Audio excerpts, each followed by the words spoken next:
Hi friends, Ryan here with Ryan's Candles and Crafts, and welcome to the next chapter in Jojo's story. Last time, Jojo led the way through the hollow perch, a forest so tight with shadow that even the golden bubble dimmed to a quiet ember. With sight failing, Jojo trusted sound and sense, guiding him and Mojo along a thorn tunnel that circling coyote could not pass. In the root hollow of an ancient tree, rain softened the night while the Sunrise Brew warmed his side like a promise kept. They stepped out at dawn and continued their journey. Now, we join our friends in the last bit of their journey. The bubble brightens and pulls, as if the world itself is ready for a long-awaited door to open. Before we get into the next chapter, go ahead and click on that subscribe button and click the notification bell to get notified on when we upload new videos. There is now an affiliate link in the description down below for Diamond Art Club for myself. If you are interested in buying something from Diamond Art Club, click on that link to help out the channel. You can also click on the link in the description below that goes to our Patreon page. Help support the channel by giving something a little every month. There are some perks that come along with that as well, so you can go ahead and take a look at those too. Also, don't forget to leave a like and a comment down below and let me know what you think of the story. Let's go ahead and get started. Chapter 9. The Delivery. The trail that morning left behind the sour tang of the hollow perch, and what rose into the air smelled rinsed and clean. Jojo's steps had learned the cadence of the road. He no longer watched his feet with suspicion. The satchel's strap rode his chest easily. The cup within pressed its steady warmth into his ribs. Mojo walked at his side, the dancer's energy gentled by distance of days of companionship. Every now and then he tested a small dance, one heel gliding, a shoulder answering, then tucked it away. He looked at Jojo and smiled with kind confidence and friendship one would hope to gain on a journey such as this. When the golden bubble crested the slope, it paused. It didn't bob as often as it did. It hovered heavily. Its light spread evenly and dim rather than shining. Jojo felt the change and understood it. "Here?" Mojo asked, enough that the question wouldn't disturb the moment. "Here," Jojo said. Beyond the rise, the land fell into a small hidden valley, cupped by weathered cliffside ruins whose pale stone held the memory of hands and seasons.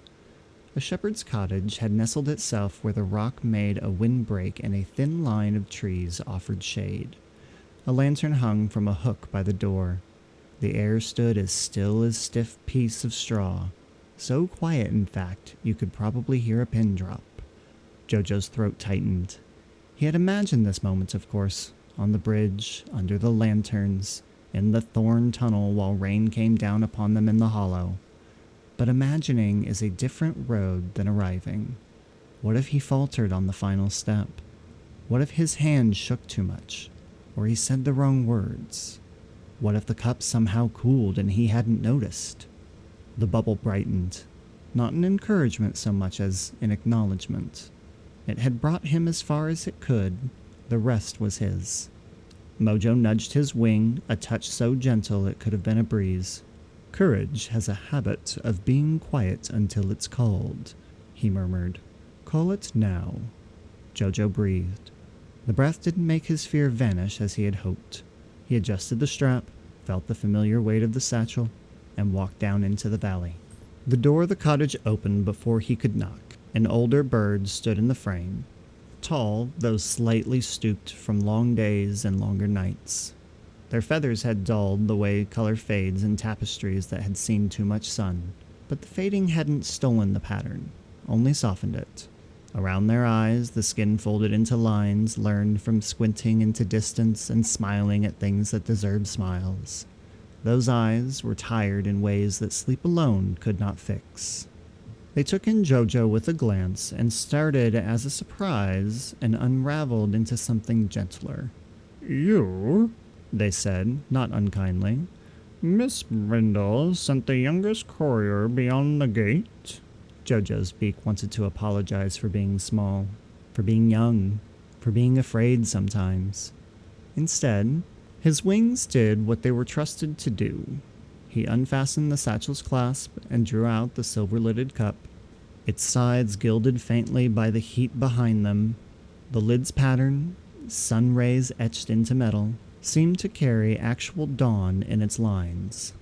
"I'm Mojo," he said, and surprised himself by how his voice was. "From Cafe Perch. This Sunrise Brew is for you." The older bird didn't reach right away. They watched him for a breath, a kind of careful observation that weighs neither favor nor doubt, only truth. Then stepped aside and motioned them in. "Come," they said. "Let's meet the morning properly." Inside the cottage was neat in a way that told a tale, with everything in its place, and every place had a thing in it. A kettle hung over a small embering fire. Shelves held jars of things dried and things pickled. A little row of cups, unlike ones that Jojo had carried. Ceramic, serviceable, domestic. A table in the window had been cleared as if for guests who didn't come often. Through the open shutters, a wind combed through the valley grass and into the room, nice and cool. Jojo set the cup on the table with ease and lifted the lid. Steam rose that wasn't entirely steam. It curled like sunlight discovering the corners of a room. And with it came to you a smell that was not just coffee. It was citrus, warm bread, and morning air of cliffside. The light that left the cup swirled around and upward, curled into a little ball, and disappeared. Mojo inhaled softly, then released. The older bird extended their wings and paused. "May I?" "It's yours," Jojo said. They wrapped their wings around the cup. The warmth traveled into their feathers in a way that hot soup feeds the soul. Their shoulders dropped the slightest degree, as if someone had set down a weight on them. Their eyes closed, and when they opened, they had brightened a shade, like a lamp when adjusted by a single turn. They lifted the cup and drank. The cottage did not burst into fireworks. No, the magic was quieter than that. It moved outward in ripples as if a small pebble had been thrown into a puddle. You noticed first in the small things. The older bird's breath deepened. The set of their mouths shifted from fortitude into something more open. Color returned along the edges of the feathers that had dulled into resignation. The warmth of the brew gathered in the cup's curve, then leapt the tiny distance into the body that needed it. They set the cup down and put both wings on the table, and smiled. They said, "It remembers John." They looked at Jojo. "When Miss Brindle sent this, I told myself the journey would be the easy part for the courier and the hard part for me. I see I was wrong." They studied him, assessing him in a way. "You've come a long road that is longer inside than on any map." Jojo's throat wavered. He hadn't expected praise to be this hard to hold. "I had help," he said, and gestured to Mojo and to the bubble that hovered just inside the door, bright now, brighter than Jojo had ever seen it. The older bird followed his gestures and nodded at Mojo with interest. "And you, friend, are?" "Mojo," he said, with a little bow he couldn't quite prevent even if he tried. "I'm following the music to Pelican Beach City for a dance championship. I followed the bubble and Jojo because sometimes the music points your rhythm in a direction and you just go with the flow." "Convenient," the old bird said dryly, eyes kind. They turned back to Jojo and touched 2 feathers lightly on the cup. "When this brew was requested, I was tired in a way that adds more years than it should. I had work that asked to be done and no courage left to ask it back. Miss Brindle's note said the brew would arrive when it ought to, carried by a courier who needed the road as much as I needed the drink." They smiled. "I see the note was right on both accounts." Jojo didn't trust himself to answer without breaking a surface that he didn't know how to mend. So he did what couriers do. He checked the cup. The heat had softened. He felt the magic had done most of its traveling. It would keep warm so long as someone held it, but it no longer carried the ache of needing to arrive. Mojo stepped back to a shelf and studied a small row of stones that were there. The older bird lifted the cup again, drank more slowly, and sat it down gently. "Thank you," they said simply.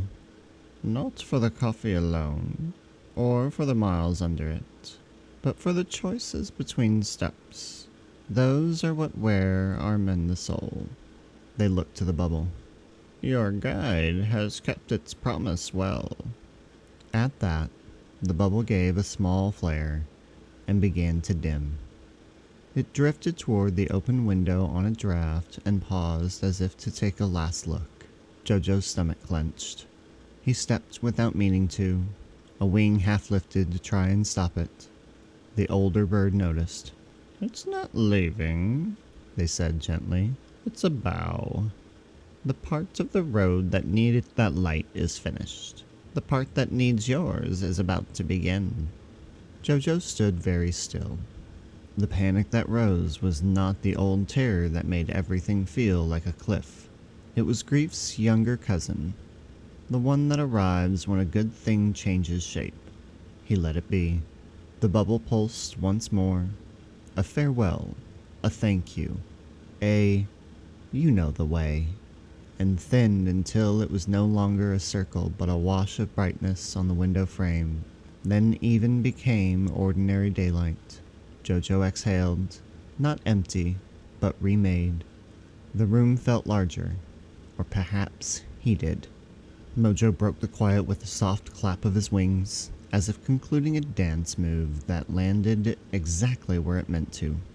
"Well," he said, "I propose we mark the moment with something that keeps time. May I?" The older bird gestured. "Of course." Mojo moved a chair with grace, just as a dancer would on the dance floor. He didn't perform, he offered. A simple phrase first. Heel, heel toe, pause, turn. The rhythm made itself at home in the room. It found the kettle, the shelves, the edge of the table, and held them in a pattern that made sense. He added a shoulder, then a wing, then let the gesture simplify again. The dance took no space more than it deserved, and gave back more than it borrowed. When he finished, he bowed to the cup. Jojo found himself smiling in a way that made him feel new. Something in him wanted to answer. Not with movement, not yet. "I was afraid," he said, and the older bird and Mojo looked at him as if he had said something wrong. "I was afraid that Mojo was going to knock down the Sunrise Brew, and I'd have to go back to Miss Brindle and tell her Mojo tried making it a dance partner for him," and then gave a wide smile. The older bird's eyes warmed. "Then you earned a true friend." Mojo smiled wide. "Yes, a true friend." They stood, stretched, and moved toward the door together without needing to say a word. Outside, the valley had brightened into a clear, beautiful day. The cliffside ruins wore their age proudly. Swallows made quick scripts in the air. The lantern by the door had gathered a gleam despite not being lit. The older bird walked with them to the gate, and a small ceremonial motion placed a feather from their own wing into a chink in the post. Jojo recognized the gesture. Travelers left such markers at the old perch gate back home. Luck in some places, gratitude in others. Here, it looked like both. "You carried a dawn to me," they said to Jojo. "Take a dusk with you, if you like. They belong to the same day." From a pocket they produced a small disc of warm metal no larger than a coin, stamped with a single image of a cup and a sunburst. "For your satchel," they said, "a token of my thanks." Jojo took it and felt strangely that the metal wasn't cold at all. He slid it onto the satchel strap, where it nestled against the stitches as if it had found its home. "Thank you," he said. The words were small compared to the feeling. He hoped they knew that small words can carry large meaning if you set them down gently. They turned toward the path. Mojo lingered a breath, then faced Jojo with a look that placed care before everything else. "This is where I turn down toward Pelican Beach City," he said. "The boardwalk there sings, and I've promised to answer it. Regionals don't wait, and neither should I." He smiled ruefully. "Also, if I arrive late, the floor will forgive me, but the judges may not." Jojo expected sorrow to swallow the moment, but something steadier came instead. The seam they had walked together had tightened its fabric, not torn. "I know," he said. "We said as much in the shade, remember? We'd share the stretch we shared." Mojo's grin tilted. "And what a stretch. You taught me how to follow without shrinking, Jojo. That's rarer than audience thinks." He lifted his wing and, for once, didn't spin. He simply pressed his palm to Jojo's shoulder. "When you hear about a fool dancing on a boardwalk like he's greeting old friends, that will be me. And when I hear about a courier who makes the dark behave itself by just counting to 3, I'll know exactly who they mean." Jojo laughed. "Go win, my friend," he said. "Not just the judges, the floor. Make it glad you stood on it." Mojo's eyes shone. "It's the only victory worth having." They walked together as far as the fork, where the path chose 2 honest futures. One sloped toward a coastal road that would hold a city at its end. The smell of salt, music on railings, lanterns caught in the sea wind. The other bent homeward by a different route, a gentler seam that curved toward the long backbone of land that would carry Jojo back to Cafe Perch. They stood between them and didn't make a speech. Mojo stepped back and gave a small bow of gratitude. "Until we meet again, courier." "Until we meet again," Jojo said. Mojo took the coastal road with a pace that wasn't faster than necessary, just the exact speed of a bird who is headed toward what he loves. He didn't look back in a dramatic way. He turned once, then faced forward as birds do who trust the next thing to be worthy of attention. Jojo waited a moment. The cup in his satchel no longer pushed with purpose. It rested, warm as a wing on a table. He touched the new coin on the strap and smiled. He glanced back at the cottage. The older bird had returned to the door and stood with one wing against the frame. They lifted 2 fingers in farewell. Jojo lifted his in answer. Then he faced the other path. The bubble hadn't come back. It didn't need to. The road ahead wasn't an exam. It was a conversation with places he hadn't met. He set to his feet. Left, pace, right, place, pause, breathe. The rhythm wasn't the only thing he knew anymore, but it was the one that fit best. Behind him, swallows drew new signatures in the air. Ahead, hills arranged themselves into steps the size of a life. He would tell Miss Brindle everything. She would pretend not to be surprised, and then brew more coffee. He walked, Jojo smiled, and let the sound be part of his day. The delivery was done. The journey home could begin.